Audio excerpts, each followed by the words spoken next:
we going? Hey everybody, my name's Melvin. I'm the head trainer for Ibex Wellness. We were in the training department in Jackson, Brandon, and Flowood, Mississippi, and the Anytime Fitness is there. So this is our 10th workout of the week. I'm going to try out a new format this week. We're going to have this video.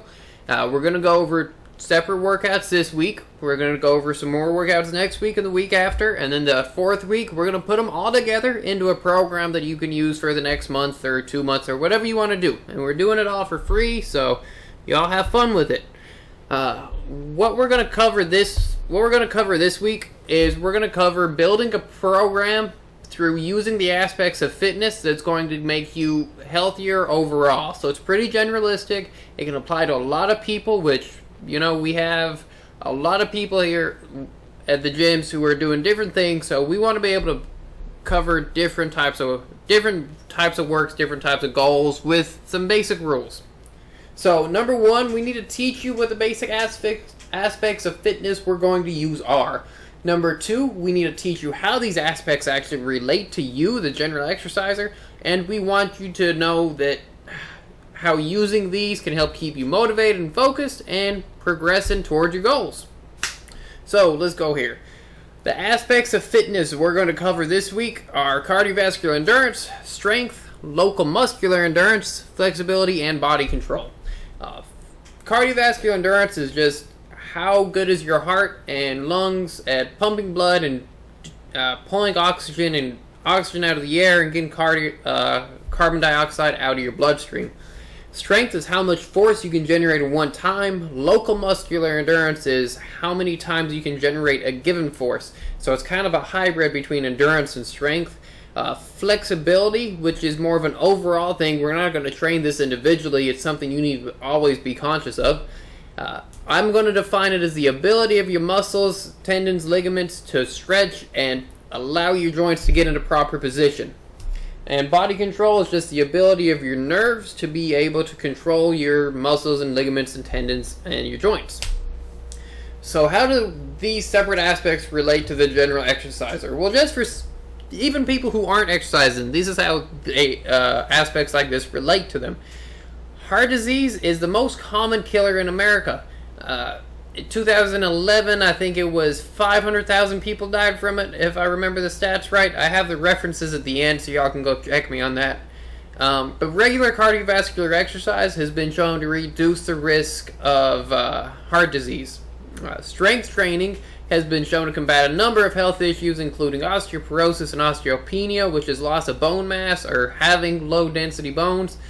Sarcopenia is the loss of muscle mass as you age. It helps to manage your weight and your body fat, reduces the risk and severity of symptoms of low back pain, arthritis, and it can help improve your balance as you age because you're moving around and staying active. Flexibility training helps prevent injury, and the other thing it does is it also helps alleviate low back pain and that kind of stuff from muscles and tendons being too tight. Alright, so the workouts this week, they're single aspect workouts. What that means is we're working on one thing in a given workout.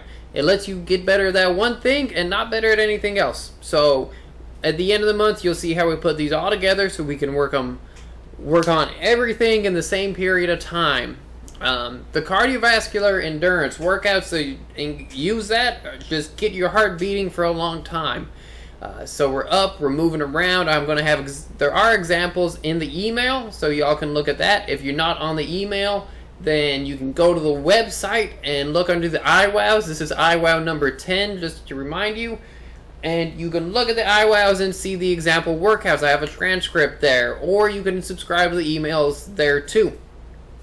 Muscular strength is your ability to pick something up and then put it back down. So something heavy, we're just trying to pick up things that challenge you.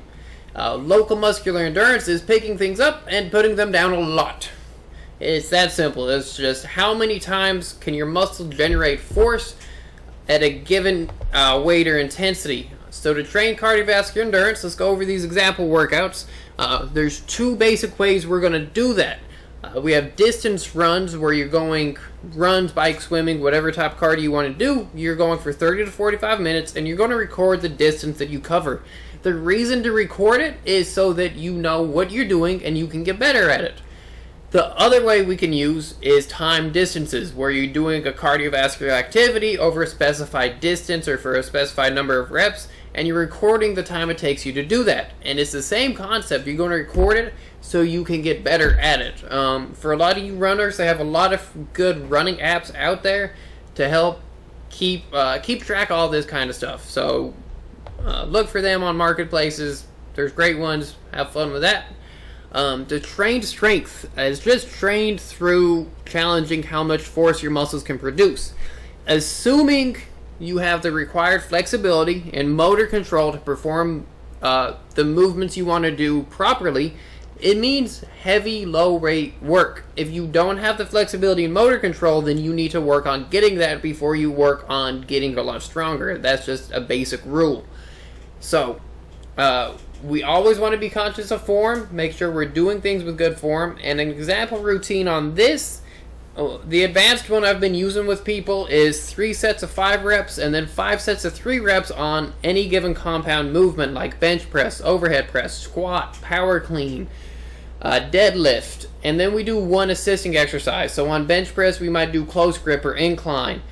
Overhead, we'll do probably more overhead with the dumbbells or shoulder fly, something that's going to work those same muscles in a different way. Squats, it'd be lunges. Deadlifts, we'd use Romanians.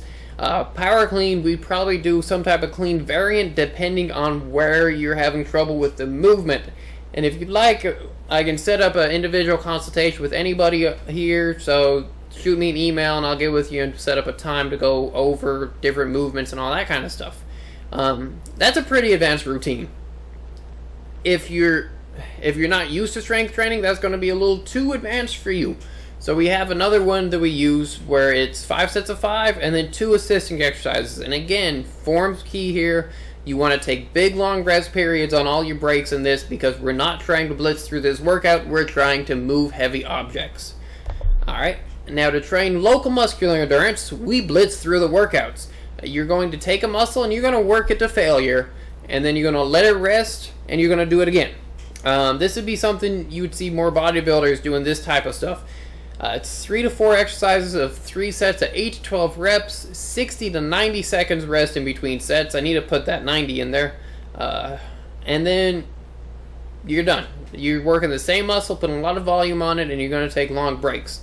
The other example workout we're going to go over is long circuits to failure, which I've used with some of the athletes I've trained before. And what that is we'll pick a movement we're going to work on, be it bench press or squat, and we'll do sets on that until you can't do anymore. And then we'll do an exercise that lets you rest for a minute, usually a core exercise. So we do bench press, rep it out, burn out. We want to be hitting 8 to 12 reps. If you're getting more than that, we might be a little light, and unless you're trying to get ready for a combine, we're not going to use that many. We're not going to use more than 12 reps. So we do that. We do something like a plank or sit-ups for a minute, something that's working your core, and then we would do another assisting exercise on there that is dips, dumbbell bench, push-ups for 30 seconds. I know that doesn't sound like a lot, but when you're tired, you realize how heavy you really are. And then we would do another core exercise, rest for 2 minutes, and repeat that. So you're taking that muscle and you're breaking it down and challenging its ability to produce force repeatedly and move something a number of times. For each workout, you need to stretch after it. Again, flexibility is an overriding thing. You always need to be conscious of it, and you always need to be focusing on keeping those muscles healthy and limber. So to work on it, you do flexibility and stretches. There's a stretching routine in the workout, in the email, so go ahead and look at that or sign up if you haven't. And 2 big reasons we want to stretch after the workout are muscles and tendons tend to be more pliable when they're warm. So if you just finished working out, you're warm, your body temperature is up, you're sweating, it's a good time to go ahead and stretch out. And also, stretching after avoids negatively impacting the strength and the force production of your muscles when we're going to do strength or local muscular endurance work. Alright, next week we're going to go how you can work multiple aspects of fitness into the same workout, how it helps, why you should do it. So, I hope y'all enjoyed the email, have fun, and I will see you all next week.